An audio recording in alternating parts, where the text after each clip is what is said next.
be able to use the female restroom at work despite his penis.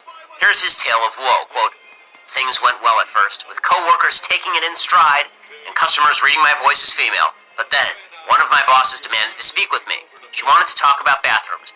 'Have you had the surgery?' she asked. 'Have you ever talked about your genitals with a superior at work? It's not exactly a party.' I told her no. 'Well then, you'll have to use the men's until you do. We can't risk a lawsuit.' I headed to the men's room, where I waited for a solitary stall to open up. I considered going all punk rock, hiking up my skirt at a urinal and flipping off any man who looked at me funny. But there is probably no meeker creature on earth than a newly transitioned woman. The man who emerged from the stall looked at me as if I were a jug of spoiled milk. Some insisted that I was in the wrong place until they realized what I was and got really angry. It got so bad that I stopped going to the bathroom at work altogether and developed urinary tract infections. So then I stopped drinking water before and during work."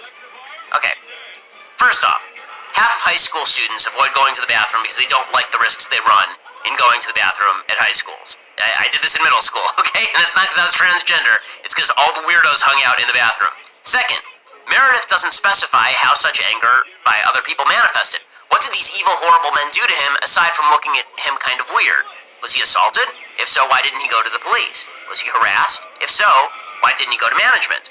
And if the company was so terribly discriminatory, why did it continue to employ him despite his transgenderism?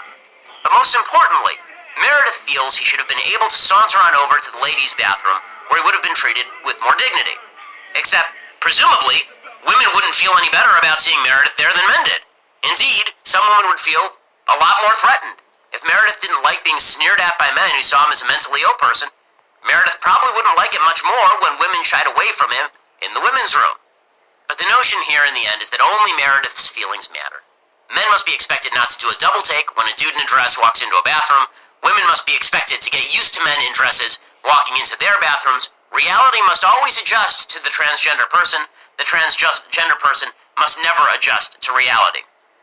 In the end, happy ending, Meredith ended up getting a book contract to write about transgenderism, enabling him to use the bathroom at home. He wrote, quote, "That doesn't mean it's still not an issue when I have to use a public restroom. The fear is still there, that someone will take offense, get angry and attack me, that I'll be made to leave a business, that I'll be accused of sexual misconduct, arrested, sent to men's jail. That's the main thing I wish the supporters of these laws would realize. We are much more frightened of you than you are of us."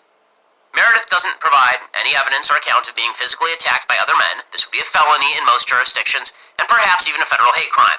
Meredith doesn't explain why, at the risk of jailing or being held suspect for sexual harassment, he would continue to try to pee next to the ladies. Most of all, Meredith doesn't explain why it's incumbent on everyone in society to embrace the lie that men are women, indoctrinate their children in that same damaging lie, and avoid treating serious mental illness, all to avoid making a few individuals uncomfortable. But Meredith is the only person we're supposed to care about. Women are on their own. Men are the bad guys.